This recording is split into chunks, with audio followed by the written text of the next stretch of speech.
పరిశుద్ధుడవైన మా తండ్రి,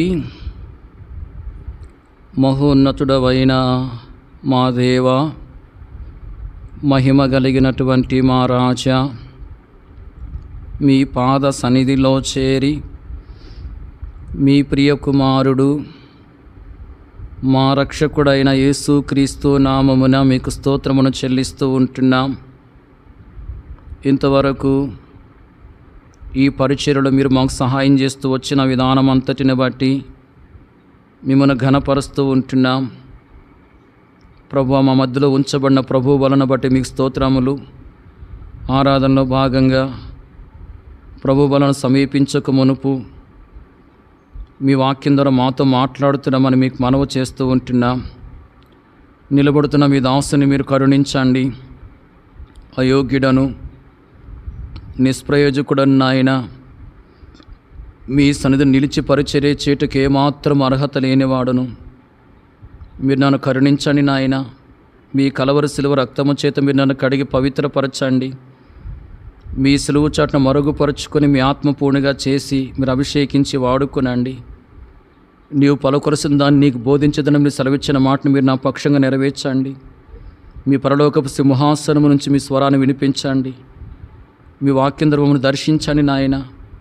మాలో ఉన్న లోపాన్ని మేము గ్రహించి సరిచేసుకోవడానికి, యోగ్యంగా బలలో పాలుపములు పొందడానికి మీ కృపనివ్వండి.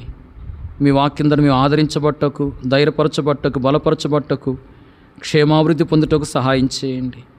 అయ్యా, నీ ప్రజలు వాక్యాన్ని ఎంతో శ్రద్ధతో వినేదాని కొరకు మీరే కార్యం చేయండి. అనాలోచనను, నిద్రమత్తును దూరపరచండి ప్రభువా. శత్రుకారాలన్నింటిని లయపరచండి. మీరు అన్ని విషయాల మహిమ పొందమని యేసుక్రీస్తు ప్రభు నామమున ప్రార్థించి స్తుతించి వేడుకొనుచున్నాం తండ్రి, ఆమేన్. తిమోతికి రాసిన 2వ పత్రిక 4వ అధ్యాయం 18వ వచనాన్ని మనం చదువుకుంటూ వచ్చాము. ఈ వచనములో పౌలు చెప్తున్నటువంటి మాటలను మనం గమనిస్తూ ఉంటున్నాం. పౌలు ఏం చెప్తున్నా అంటే, ప్రభువు ప్రతి దుష్కార్యము నుండి నన్ను తప్పించి తన పరలోక రాజ్యమునకు చేరినట్లు నన్ను రక్షించును అని చెప్తున్నాడు. గమనించండి, పరలోక రాజ్యమునకు చేరునట్లు నన్ను రక్షించును అని పౌలు పలుకుతున్నట్లుగా మనము గమనిస్తూ ఉంటున్నాం. ప్రభు ప్రజలంగా మనము పరలోక రాజ్యమునకు చేరాలి. ప్రభువుని అంగీకరించాము, ప్రభు బిడ్డలుగా మనం చేయబడ్డాము అంటే మనం ప్రభు రక్తం ద్వారా కడగబడి పరిశుద్ధులుగా మనం చేయబడ్డాం. పరిశుద్ధులుగా చేయబడిన మనము పరలోకానికి వారసులమైనాము. పరలోకానికి వారసులంగా చేయబడిన మనము ఒక దినాన ఆ పరలోక రాజ్యములో చేరాలి. పరలోకానికి వారసులుగా చేయబడిన వాళ్ళందరూ పరలోక రాజ్యానికి చేరుకుంటారా? విన్నారా? పరలోక రాజ్యమునకు వారసులుగా చేయబడిన వాళ్ళు మరి ఈ లోకములో వారికి ఇష్టమైనట్లుగా పాపములో జీవిస్తూ వారి యొక్క యాత్రా దినాలను కొనసాగించుకున్నారు. వాళ్ళు ఈ లోకంలో మరణించారు. వాళ్ళు పరలోక రాజ్యానికి చేరతారా? చేరరు. గమనించండి, ప్రభువుని అంగీకరించి ప్రభు బిడ్డలుగా చేయబడి పరలోకానికి వారసులుగా చేయబడిన వారు వారి యొక్క యాత్రా జీవితాన్ని ఎంతో మంచిగా, ఎంతో పవిత్రంగా, ఎంతో యథార్థంగా కాపాడుకుంటూ అలా గడుపుతూ ఉండాలి. అలాగ దేవునిలో మరి మంచిగా ఉండి వారి యొక్క యాత్రా దినాలను ముగించుకుంటే వాళ్ళు పరలోకానికి చేరేవారుగా ఉంటారు. అప్పుడు పరలోక రాజ్యానికి వారసులుగా చేయబడిన వారు మరి తప్పిపోతే, అంటే పాపంలో పడిపోయి అలాగే జీవితాన్ని ముగిస్తే పరలోకం చేరుకోలేరు. మనము మరి పరలోక రాజ్యానికి చేరే విధానములో ఈ లోకములో మన యొక్క యాత్రా జీవితాన్ని కొనసాగించుకోవాలి. గమనించండి, మనము పరలోక రాజ్యమునకు చేరాలి అంటే ఈ లోకములో మరి కొందరిలో మనం చేరకూడదు, కొన్నిట్లో మనము చేరకూడదని వాక్యం మనకు తెలియపరుస్తూ ఉంది. మనము ఎవరిలో చేరకూడదో, వేటిలో చేరకూడదో, మరి వాటిలో మనం చేరకుండా ఉంటే మనము పరలోక రాజ్యములో చేరే వారంగా ఉంటాం.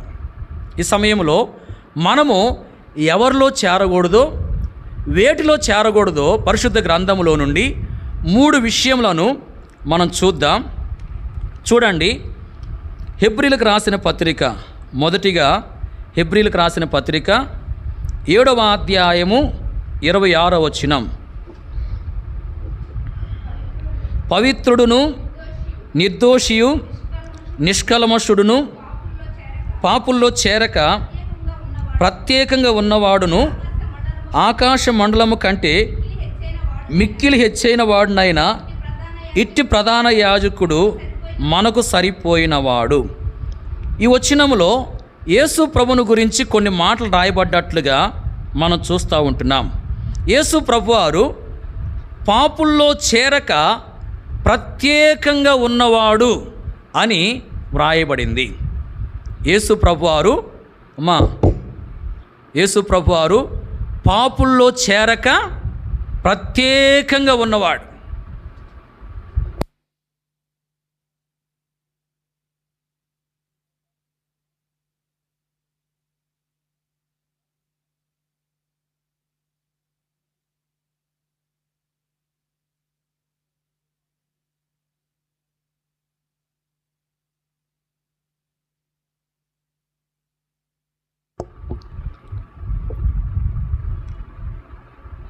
యేసుక్రీస్తు ప్రభువును గురించి మనం గమనిస్తూ ఉంటున్నాం.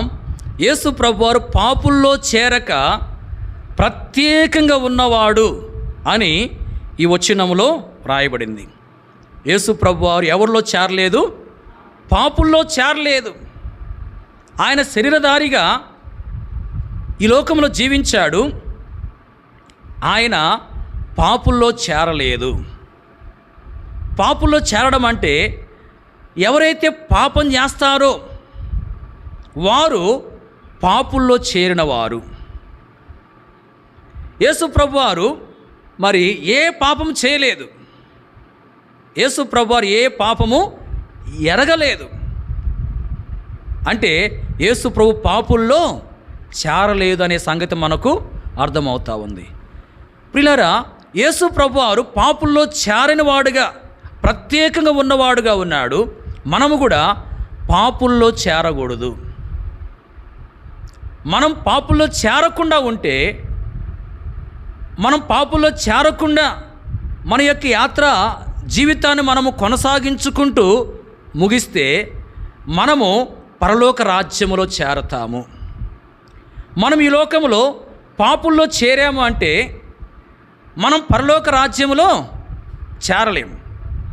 ప్రియులారా, మన జీవితంలో పాపుల్లో మనం చేరకూడదు.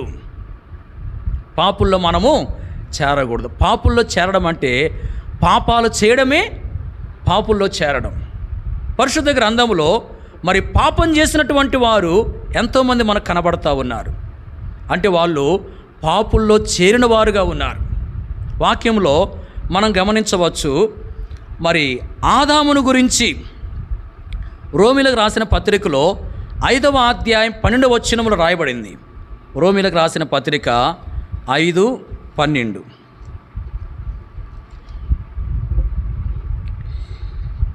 ఇట్లుండగా ఒక మనుషుని ద్వారా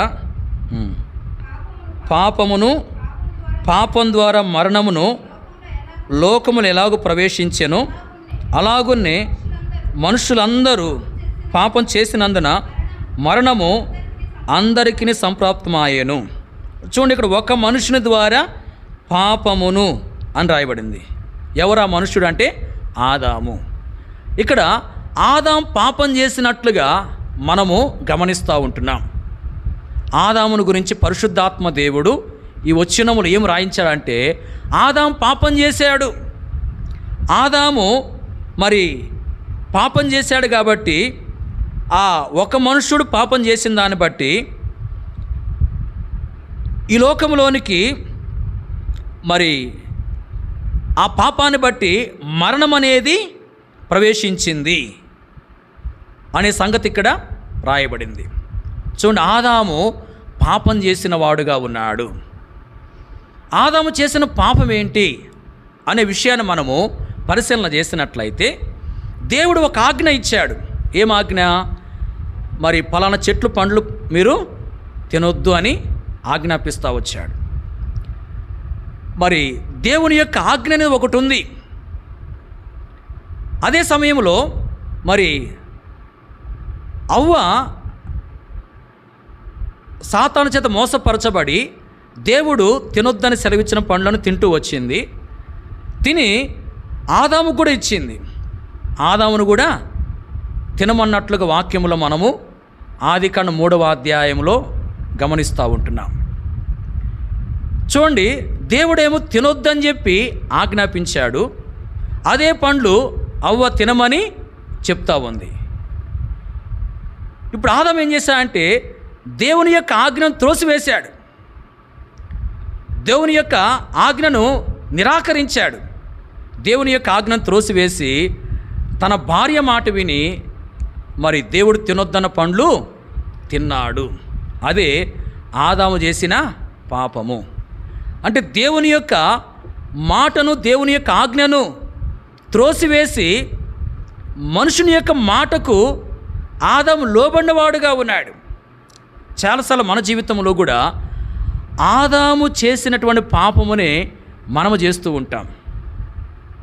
అంటే దేవుని యొక్క మాటలను, దేవుని యొక్క ఆజ్ఞలను పక్కన పెట్టేసి త్రోసివేసేసి మనుషుల యొక్క మాటలకు లోబడుతూ ఉంటాం. మనుషులు చెప్పినట్లే మనము చేసేవారంగా ఉంటాం. ఉదాహరణకి మరి ప్రతి ప్రభువు దినాన ప్రభు సన్నిధిలో మనం గడపాలని ఆ దేవుడు మనకు సెలవిస్తూ ఉన్నాడు. కొన్నిసార్లు ఏం జరుగుతుందంటే బంధువులు, స్నేహితులు మరి ఆదివారమునే ఏదో ఒక ఫంక్షన్ ఏర్పాటు చేసుకుని మనల్ని ఆహ్వానిస్తారు. ఆహ్వానించినప్పుడు ఏం చేస్తామంటే దేవుని యొక్క మాటను, దేవుడు సెలవిస్తూ వచ్చిన మాటను మనం త్రోసివేసేసి ప్రభు దినాన దేవుని యొక్క సన్నిధిలో గడపకుండా మనము ఆ ఫంక్షన్కి వెళ్ళిపోతాం. అంటే మనుషుల యొక్క మాటకు ప్రాధాన్యత ఇస్తూ ఉన్నాం. ఆ విధంగా చేయడం అనేది పాపము. ప్రియులారా, దేవుని యొక్క మాటలను త్రోసివేసి మనుషులు చేయమని సెలవిస్తున్న కార్యాలు చేయడం అనేది పాపముగా ఎంచబడుతుంది. అదే ఆదాము చేసిన పాపము. ప్రియులారా, ఆదాము యొక్క పాపం ఒకవేళ మనలో ఉందే మనం పరిశీలన చేసుకోవాలి. ఆదాము చేస్తూ వచ్చిన పాపాన్ని మనం కూడా ఒకవేళ చేస్తూ ఉన్నామేమో. అలా చేస్తూ ఉన్నట్లయితే మనం కూడా పాపుల్లో చేరిన వారం, మనం కూడా పాపుల్లో చేరిన వారంగా ఎంచబడతాం. పాపుల్లో మనం చేరిన వారంగా మనం ఉంటే పరలోక రాజ్యములో మనము చేరుకోలేము. అలాగే పరిశుద్ధ గ్రంథములో మనము యెహోషువ గ్రంథములో 7వ అధ్యాయం 11వ వచనములో ఇశ్రాయేలీయులు పాపము చేసి ఉన్నారు అని దేవుడు చెప్పినటువంటి మాటను గమనిస్తూ ఉంటున్నాం. ఇశ్రాయేలీయులు పాపం చేసి ఉన్నారు. ఇశ్రాయేలీయులు ఎవరు పాపం చేశారు ఆ సందర్భంలో చెప్పండి? యెహోషువ గ్రంథము 7వ అధ్యాయం 11వ వచనములో మనం చూస్తున్నాము, ఇశ్రాయేలు పాపము చేసి ఉన్నారని చెప్పి దేవుడు చెప్తున్నాడు. ఎవరు పాపం చేస్తే ఆ మాట దేవుడు అన్నాడు? ఆకాను ఒక్కడు పాపం చేశాడు. దేవుడు ఇప్పుడు ఏమంటున్నా అంటే ఇశ్రాయేలీలు పాపం చేసి ఉన్నారు అంటున్నాడు. అంటే అక్కడ మరి మనకు అర్థమవుతున్న విషయం ఏంటంటే ఆకాను పాపము చేశాడు అనే సంగతి మనకు అర్థమవుతా ఉంది. దేవుడే స్వయంగా చెప్తా వచ్చాడు. ఇశ్రాయేలు పాపము చేశారు అంటే దాని యొక్క అర్థమైంది ఆకాను పాపం చేశాడు. పిల్లరా, ఆకాను పాపం చేసిన వాడుగా ఉన్నాడు. ఆకాను చేసిన పాపం ఏంది అని మనం పరిశీలన చేసినట్లయితే గమనించండి. మరి దేవుడు యెరికో పట్టణానికి వెళ్ళే ముందుగా ఇశ్రాయేలుకి ఏం చెప్పాడంటే యెరికో పట్టణంలో ఉన్నదంతా కూడా శాపగ్రస్తమైంది. దానిలో ఏది మీరు ఆశించి తీసుకోవద్దు. వెండి కానీ, బంగారం కానీ, ఇనుము కానీ, ఇత్తడి కానీ మీకు దొరికితే దాని యెహోవా ధనాగారంలోకి తీసుకురండి అని చెప్తూ వచ్చాడు దేవుడు. అయితే ఈ యొక్క ఆకాను ఒక బంగారు కమ్మెను కొంత వెన్ను చూశాడు. యెహోవా ధనాగారములకు తీసుకురాకుండా ఏం చేశాడు? తన గుడారంలో దాచుకున్నాడు. అంటే దేవునికి ఇవ్వవలసిన దాన్ని ఇవ్వకుండా తన దగ్గర పెట్టుకున్నాడు, తను దాచిపెట్టుకున్నాడు. అదే తాను చేసిన పాపము. గమనించండి, మన జీవితంలో దేవునికి ఇవ్వవలసిన వాటిని దేవునికి ఇవ్వకుండా మనం మన దగ్గర ఉంచుకోవడం అనేది పాపముగా ఎంచబడుతుంది. మనము దేవునికి ఇవ్వవలసిన సమయం అనేది ఉంది, ఆ సమయాన్ని దేవునికి ఇవ్వకుండా మన కొరకు ఉపయోగించుకుంటే అది పాపముగా ఎంచబడుతుంది. అలాగే దేవునికి ఇవ్వవలసిన ధనాన్ని దేవునికి ఇవ్వకుండా మరి మన దగ్గరే ఉంచుకుని మన కొరకు ఉపయోగించుకుంటే అది కూడా పాపమే. దేవునికి ఇవ్వవలసిన బలాన్ని, అంటే మన శక్తిని దేవునికి ఇవ్వాలి. దేవునికి మనం ఎంత శక్తి అయితే ఇవ్వాలో అంత శక్తి ఇవ్వకపోవడం కూడా, ఇవ్వకుండా ఉండడం కూడా మరి పాపముగా ఎంచబడుతుంది. గమనించండి, దేవునికి ఇవ్వవలసిన వాటిని దేవునికి ఇవ్వకుండా మన కొరకే ఉపయోగించుకోవడం అనేది మరి పాపము. ఇలాంటి పాపమే ఆకాన్ చేస్తూ వచ్చాడు. ప్రియులారా, మరి ఈ యొక్క పాపం ఒకవేళ మనలో ఉంటే మనము కూడా పాపుల్లో చేరిన వారంగా ఎంచబడతాం. మనం పాపుల్లో చేరిన వారముగా ఉంటే పరలోక రాజ్యములో చేరలేము. ప్రియులారా, మన జీవితాన్ని మనం పరిశీలన చేసుకోవాలి. అలాగే వాక్యములో మనము గమనించవచ్చు. సమూయేలు 2వ గ్రంథములో 19వ అధ్యాయము 20వ వచనములో షిమీను గురించి వ్రాయబడింది. మరి షిమీ దావీదు దగ్గర నేను పాపం చేశానని నాకు తెలిసింది అని మాట్లాడుతూ వచ్చాడు. నేను పాపము చేసి తిని అని తను ఒప్పుకున్నట్లుగా మనము గమనిస్తూ ఉంటున్నాం. అంటే షిమీ పాపం చేసిన వాడుగా ఉన్నాడు.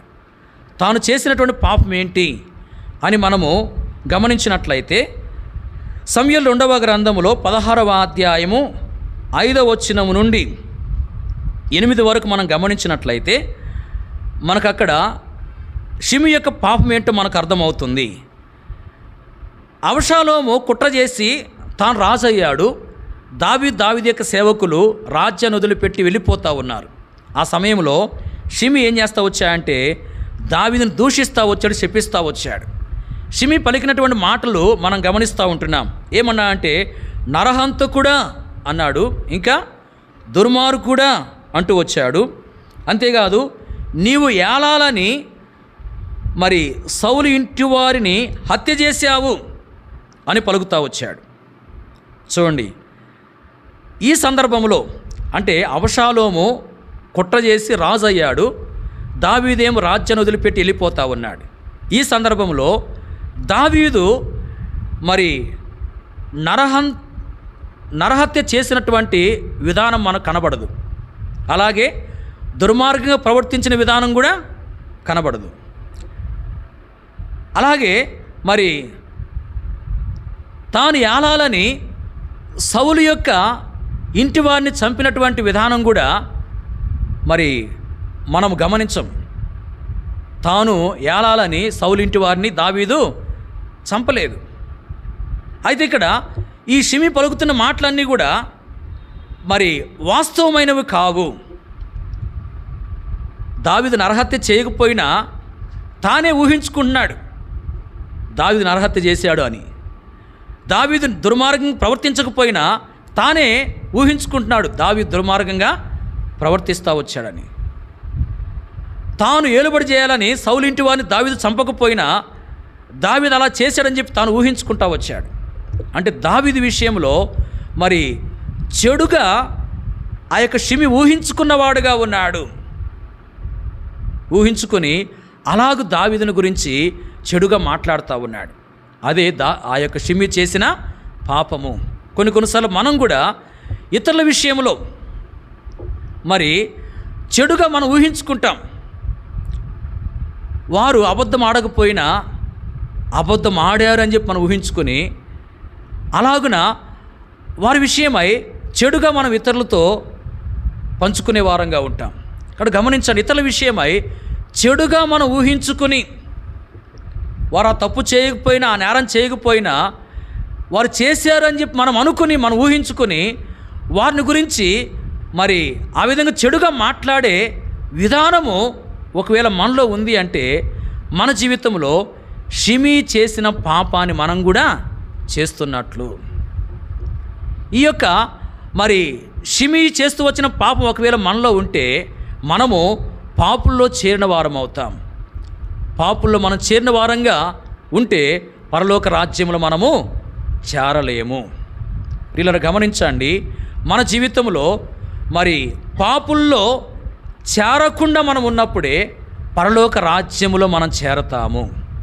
మనం పాపుల్లో చేరాము అంటే పరలోక రాజ్యములో చేరలేము. ప్రియులారా, ఆదాము చేస్తూ వచ్చిన పాపము ఒకవేళ మనలో ఉంటే, అలాగే ఆకాను చేస్తూ వచ్చినటువంటి పాపము మనము కలిగిన వారంగా ఉంటే, అలాగే షిమీ చేస్తూ వచ్చినటువంటి పాపము మనం కూడా చేస్తూ ఉన్నట్లయితే మనము మరి పాపుల్లో చేరిన వారంగా ఎంచబడతాము. మనం పాపుల్లో చేరిన వారంగా ఉంటే పరలోక రాజ్యంలో చేరుకోలేము. కాబట్టి మన జీవితంలో మరి ఆదాము చేసినటువంటి పాపం ఒకవేళ మనలో ఉన్నట్లయితే, ఆకాను చేస్తూ వచ్చినటువంటి పాపం ఒకవేళ మనలో ఉన్నట్లయితే, షిమీ చేస్తూ వచ్చిన పాపం ఒకవేళ మనలో ఉన్నట్లయితే ప్రభు సన్నిధిలో ఒప్పుకొని క్షమాపణ కోరుకుని ఆ పాపాన్ని విడిచిపెట్టాలి. మనము పాపుల్లో ఏమాత్రము చేరకూడదు.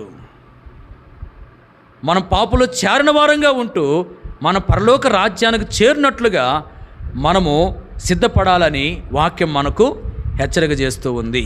ప్రియులారా, మన జీవితంలో మరి మనం పాపుల్లో చేరకుండా ఉంటేనే మనం పరలోక రాజ్యములో చేరుకోగలుగుతాము. కాబట్టి మనము పాపుల్లో చేరడం అంటే ఏంటో చూస్తూ వచ్చాం. అంటే మరి పాపం చేయడమే పాపుల్లో చేరడము. మనము మరి పాపం చేసే వారంగా ఉండి పాపుల్లో చేరితే పరలోక రాజ్యములో మనం చేరలేం గనక మనము పాపము చేయకుండా ప్రభు కొరకు ఎంతో జాగ్రత్తగా జీవిస్తూ పాపుల్లో మనం చేరకుండా ఉంటూ పరలోక రాజ్యములో చేరేదాని కొరకై మనము సిద్ధపరచబడాలి. అలాగే రెండో విషయాన్ని మనం చూద్దాం. చూడండి, సమూయేలు 2వ గ్రంథము 15వ అధ్యాయము 31వ వచనం. సమూయేలు 2వ గ్రంథము 15వ అధ్యాయం 31వ వచనం. అంతలో ఒకడు వచ్చి అబషాలోము చేసిన కుట్రలో అహీతోపెలు చేరి ఉన్నాడని దావీదునకు తెలియజేయగా, దావీదు యెహోవా అహీతోపెలు యొక్క ఆలోచనను చెడగొట్టమని ప్రార్థన చేసెను. గమనించండి, ఇక్కడ మనం చూస్తున్నాం అబషాలోము చేసిన కుట్రలో అహీతోపెలు చేరియున్నాడు అనే మాటను. అబషాలోము కుట్ర చేశాడు. ఆ కుట్రలో ఎవరు చేరారు? అహీతోపెలు అనే వ్యక్తి చేరాడు. అబషాలోము ఎవరు? దావీదు కుమారుడు. గమనించండి, అబషాలోము దావీదు కుమారుడు. ఈ అబషాలోము ఏం చేశాడంటే కుట్ర చేశాడు. అంటే దావీదు రాజు అయి ఉండగా కుట్రపూరితంగా తాను రాజైపోయాడు. దావీదుతో ఉన్నవారు అంటే దావీదు యొక్క సేవకులు రాజ్యాన్ని వదిలిపెట్టి పారిపోతా వచ్చారు ఈ యొక్క అధ్యాయంలో. గమనించండి, ఈ యొక్క అబషాలోము చేసిన ఈ కుట్రలో ఎవరు చేరారంటే అహీతోపెలు అనే వ్యక్తి చేరాడు. ప్రియులారా, మన జీవితంలో మరి ఈ లోకంలో కొంతమంది కుట్ర చేసేవారుగా ఉంటారు. ఆ కుట్రలో మనం చేరకూడదు. ఆ కుట్రలో మనం చేరితే మనము పరలోక రాజ్యములో చేరుకోలేం. గమనించండి, కుట్రలో చేరిన వారు పరలోక రాజ్యములో చేరుకోరు. ఇక్కడ చూడండి, మరి అబషాలోము కుట్ర చేశాడు, ఆ కుట్రలో అహీతోపెలు చేరాడు అని చెప్పి రాయబడింది. మరి అబషాలోము చేసిన కుట్ర ఏంటి అనే విషయాన్ని మనం గమనించినట్లయితే, మరి అబషాలోము యొక్క విధానం ఏదైతే ఉందో ఆ విధానాన్ని బట్టి అతడు మరి చేసిన కుట్ర ఏంటో మనకు అర్థమవుతుంది. అంటే అతని యొక్క విధానమే అతని కుట్రగా మనం చెప్పవచ్చు. ఏంది అతని యొక్క విధానము అంటే, గమనించండి, సమూయేలు 2వ గ్రంథములో 15వ అధ్యాయము 7-8 వచనాల్లో చూసినట్లయితే, మరి ఈ యొక్క అబషాలోము దావీదు దగ్గరికి పోయి దావీదునకు కొన్ని మాటలు చెప్తా ఉన్నాడు. ఏమని చెప్తా వచ్చా అంటే, అంతకుముందు ఈ యొక్క అబషాలోము ఏం చేశాడంటే తన అన్నను చంపాడు. చంపి తాను పారిపోతా వచ్చాడు. ఎక్కడికి వెళ్ళాడంటే సిరియా దేశమందు ఉన్నటువంటి గెషూర్నకు తాను వెళ్ళాడు. మరి దావీదుకి ఏం చెప్తున్నా అంటే, నేను సిరియా దేశమందలి గెషూర్నందు ఉండగా దేవుడు నన్ను యెరూషలేమునకు తీసుకొస్తే మరి యెహోవాను సేవించేదను అని చెప్పి నేను యెహోవాకు మొక్కుబడి చేసుకున్నాను. కాబట్టి నేను మొక్కున్న ప్రకారము హెబ్రోనుకు పోయి దేవుణ్ణి సేవిస్తాను, అంటే నా యొక్క మొక్కుబడిని నేను తీర్చుకుంటానని చెప్పి దావీదుతో చెప్తా ఉన్నాడు. గమనించండి, మొక్కుబడి తీర్చుకోవడానికే తాను హెబ్రోనుకు వెళ్ళాలని ఉద్దేశం కలిగి ఉన్నాడు అంటే కాదు. ఎందుకు హెబ్రోనుకు తను వెళ్ళాలనుకుంటున్నా అంటే తన్ను రాజుగా ప్రకటించుకోవడానికి. చూడండి మరి, కానీ ఇక్కడ ఏం చెప్తున్నాడు, నేను మొక్కుకున్నాను కాబట్టి ఆ మొక్కుబడి తీర్చుకోవడానికి హెబ్రోనుకు వెళతాను అని చెప్పి దావీదు దగ్గర అనుమతి కోరుతున్నాడు. దావీదు వెళ్ళమన్నాడు. చూడండి ఇక్కడ మరి ఈ యొక్క అబషాలోము పలికినటువంటి మాటల్లో వాస్తవము లేదు. ఏముంది? అబద్ధం ఉంది. ఇతని యొక్క మాటలు వాస్తవమైన మాటలుగా లేవు. అదొకటి. రెండోది ఏంటంటే, మరి ఈ వ్యక్తి గమనించండి, తనది కానిదాన్ని ఆశిస్తూ ఉన్నాడు. ఎలాగూ అంటే గమనించండి, ఈ వ్యక్తి రాజకుమారుడు. రాజకుమారుడు అంటే ఆ స్థితి కొంత మరి ఉన్నతమైన స్థితే. రాజకుమారుడుగా ఉండమనేది అది కొంతవరకు భాగ్యమే. దానితో తను ఏం చేయాలి? తృప్తి చెందాలి. రాజకుమారునిగా దేవుడు అతను ఉంచాడు. ఆ స్థితిలో మరి తాను తృప్తిగా ఉండాలి. ఇంకేదైనా ఉన్నతమైన స్థితి కావాలంటే ఏం చేయాలా? దేవుణ్ణి అడిగి పొందుకోవాలి. కానీ ఏం చేస్తున్నాడు? తాను ఏ స్థితిలోనైతే ఉన్నాడో, అంటే దేవుడు అతను ఏ స్థితిలోనైతే ఉంచాడో ఆ స్థితిని బట్టి తాను తృప్తి చెందకుండా రాజుగా కావాలని తాను మరి రాజుగా చేయబడ్డానికి ఎంతో మరి కపటపు విధానములో ముందుకు సాగిన వాడుగా ఉన్నాడు. అంటే కలిగిన దాంతో తృప్తి చెందలేదు, కాని దాన్ని ఆశిస్తూ వచ్చాడు. కాని దాన్ని సంపాదించుకోవడానికి ఎంతో తప్పుడు విధానాన్ని తాను అవలంబించిన వాడుగా ఉన్నాడు. ప్రియులారా, చాలాసార్లు మన జీవితంలో కూడా దేవుడు మనకిచ్చినటువంటి వాటితో తృప్తి చెందకుండా మరి కాని వాటి మనం ఆశించే వారంగా ఉంటాం. అలాంటి విధానము ఏమాత్రం మనలో ఉండకూడదు. అలాగే ఇంకొక విషయం ఏంటంటే, మరి ఈ వ్యక్తి రాజు అయ్యాడు. ఈ వ్యక్తి రాజు అయ్యాడు. రాజుగా ఉన్న దావీదేమో రాజ్యాన్ని వదిలిపెట్టి పారిపోతూ వచ్చాడు. మరి ఈ వ్యక్తి రాజుగా చేయబడ్డం అనేది దేవుని చిత్తమా కాదని ఆలోచన చేస్తే దేవుని చిత్తం ఏమాత్రము కాదు. ఆ వ్యక్తి రాజుగా చేయబడ్డం అనేది దేవుని యొక్క చిత్తము కాదు. దేవుడు అతన్ని రాజుగా చేస్తే, అంటే దావీదును రాజుగా ఉండకుండా తొలగించి మరి అతన్ని దేవుడే రాజుగా ఏర్పాటు చేస్తే అది దేవుని చిత్తమై ఉండేది. తాను కుట్రపూరితంగా రాజు అయ్యాడు అంటే ఆ వ్యక్తి రాజుగా చేయబడ్డం దేవుని చిత్తము కాదు. చూడండి, ఇక్కడ తాను రాజుగా చేయబడ్డానికి అంటే దేవుని చిత్తానికి వ్యతిరేకమైన విధానములో తాను నడుచుకున్నవాడుగా ఉన్నట్లు మనం చూస్తూ ఉంటున్నాం. తాను రాజుగా చేయబడ్డాడు. ఈ కార్యం అనేది దేవుని చిత్తానికి వ్యతిరేకమైన కార్యం. అంటే ఈ వ్యక్తి దేవుని చిత్తానికి వ్యతిరేకంగా జీవిస్తున్న వ్యక్తిగా మనకు కనబడతా ఉన్నాడు. దేవుని చిత్తానికి వ్యతిరేకంగా నడుచుకునే వ్యక్తిగా మనకు కనబడతా ఉన్నాడు. ప్రియులారా, ఈ వ్యక్తి యొక్క కుట్ర ఏంటో, ఈ వ్యక్తి ప్రవర్తించిన ప్రవర్తనే ఆ వ్యక్తి యొక్క కుట్రగా ఎంచబడతా ఉంది.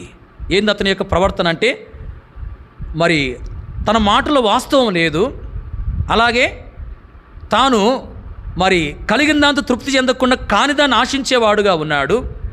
దేవుని చిత్తానికి వ్యతిరేకంగా నడుచుకునే వ్యక్తిగా తాను ఉన్నాడు.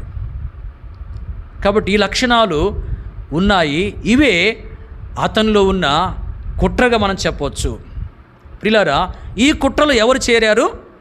అహీతోపెలు అనే వ్యక్తి చేరాడు. ప్రియులారా, మన జీవితంలో మరి ఇలాంటి కుట్రలో చేరకూడదు. అంటే ఈ వ్యక్తిలో ఉన్న లక్షణాలు మనలో ఉండకూడదు. ఒకవేళ ఈ వ్యక్తిలో ఉన్న లక్షణం మనలో ఉంటే మనము కూడా అబషాలోము యొక్క కుట్రలో చేరిన వారంగా ఎంచబడతాం. అంటే మన మాటల్లో వాస్తవం అనేది లేకపోతే, మనము కలిగిన దాంతో తృప్తి చెందకుండా కాని వాటిని ఆశిస్తూ ఉంటే, మనం దేవుని చిత్తానికి వ్యతిరేకంగా ముందుకు సాగే వారంగా ఉంటే మనము అబషాలోము యొక్క కుట్రలో చేరిన వారం అవుతాం. అబషాలోము యొక్క కుట్రలో చేరితే పరలోక రాజ్యములో మరి ఒకవేళ మనం చేరుకోకపోవచ్చు. ప్రియులారా, గమనించండి, మన జీవితంలో అబషాలోము యొక్క కుట్రలో చేరిన వారంగా ఉంటే పరలోక రాజ్యంలో మనం చేరుకోలేము. కాబట్టి అబషాలోము కుట్రలో మనం చేరకుండా జాగ్రత్త పడాలి. అంటే అబషాలోములో ఉన్న యొక్క లోపాలు మనలో లేకుండా మనం ఎంత జాగ్రత్తగా ప్రభు కొరకు జీవించాలని వాక్యం మనకు తెలియపరుస్తూ ఉంది. ప్రియులారా, ఇంతవరకు అబషాలోము చేసినటువంటి కుట్రలో చేరినటువంటి స్థితి మనలో ఉన్నట్లయితే, అంటే అబషాలోములో ఉన్న లోపాలు మనలో ఉన్నట్లయితే వాటన్నిటిని ప్రభు దగ్గర ఒప్పుకొని వాటిని మనం విడిచిపెట్టి మరి అబషాలోము కుట్రలో మనము ఏమాత్రం ఉండక మనమెంతో దేవుని కొరకు మంచిగా జీవించాలి. అప్పుడే మనం పరలోక రాజ్యములో చేరేవారముగా ఉంటాము. గమనించండి, అబషాలోము కుట్రలో మనం చేరితే పరలోక రాజ్యములో మనము చేరలేము. పరలోక రాజ్యంలో చేరాలంటే అబషాలోము కుట్రలో మనము చేరకూడదు. చివరిగా మూడోది ఇంకొక మాట మనం చూద్దాం. చూడండి, ఆదికాండము 49వ అధ్యాయం. ఆదికాండము 49వ అధ్యాయము 6వ వచనం, 5వ వచనం చదవండి. షిమియోను లేవి అనువారు సహోదరులు, వారి ఖడ్గములు బలత్కారపు ఆయుధములు, నా ప్రాణమా వారి ఆలోచనలో చేరవద్దు, నా ఘనమ వారి సంఘముతో కలుసుకునవద్దు. వారు కోపం వచ్చి మనుషులను చంపిరి, తమ స్వేచ్ఛ చేత ఎద్దుల గుదికాలు నరములను తెగ్గొట్టిరి. 7వ వచనం, వారి కోపము వేండ్రమైనది, వారి ఉగ్రతయు కఠినమైనది, అవి శపింపబడును. యాకోబులో వారిని విభజించేదను, ఇశ్రాయేలులో వారిని చెదరగొట్టేదను. ఈ వచనాల్లో యాకోబు పలుకుతున్న మాటలు మనం గమనిస్తూ ఉంటున్నాం. 6వ వచనంలో యాకోబు ఏమంటున్నాడు? నా ప్రాణమా వారి ఆలోచనలో చేరవద్దు అంటున్నాడు. ఎవరి ఆలోచనలో చేరవద్దు అని యాకోబు పలుకుతున్నా అంటే షిమ్యోను లేవి అనే వారి యొక్క ఆలోచనలో చేరవద్దు అని చెప్పి యాకోబు తన ప్రాణంతో చెప్పుకుంటా ఉన్నాడు. గమనించండి, మన జీవితంలో షిమ్యోను లేవి అనే వారి యొక్క ఆలోచనలో చేరకూడదు. యాకోబు యొక్క ఆశ ఏంటంటే షిమ్యోను లేవి అనే వారి యొక్క ఆలోచనలో తాను చేరకూడదు అని ఆశ కలిగి ఉన్నాడు. ప్రియులారా, మనము మరి షిమ్యోను లేవి అనే వారి యొక్క ఆలోచనల్లో చేరకూడదు. ఏంది వారి యొక్క ఆలోచనలు? వారి యొక్క ఆలోచనలు ఏంటో మనకు తెలియాలంటే వారు మరి ప్రవర్తించిన ప్రవర్తన విధానం ఏ రీతిగా ఉందో మనము తెలుసుకోవాలి. వారి యొక్క విధానమే వారి ఆలోచనలుగా మనము చెప్పుకోవచ్చు. మరి వారి ఆలోచనలు మనం చేరకూడదు అనేది దేవుని యొక్క ఉద్దేశం. అంటే వారు ప్రవర్తించిన విధానంలో మనం ప్రవర్తించకూడదు.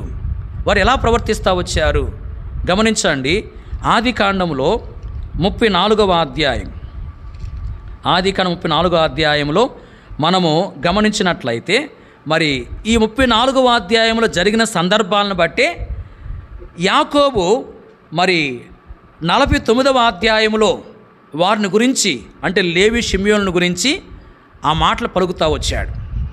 మరి ఈ యొక్క అధ్యాయం ఏం జరుగుతూ వచ్చింది అంటే దీన అంటే యాకోబు యొక్క కుమార్తె, లేవి షిమ్యోన్ అనే వాళ్ళు కూడా యాకోబు యొక్క కుమారులు. యాకోబునకు 12 మంది కుమారులు, వారిలో ఇద్దరు కూడా ఉన్నారు. మరి దీనా అని ఆమె ఏం చేస్తూ వచ్చిందంటే, మరి ఆ యొక్క హివ్వీయులుండే ప్రదేశంలో ఉన్న స్త్రీలను చూడడానికి వెళ్ళినప్పుడు మరి హివ్వీయుడైన హామోరు కుమారుని షెకెము అనే వ్యక్తి ఏం చేశాడంటే దీనాను పట్టుకొని బలవంతంగా మరి ఆమెను చెరిపిన వాడుగా ఉన్నాడు. ఆ సంగతి యాకోబునకు తెలిసింది.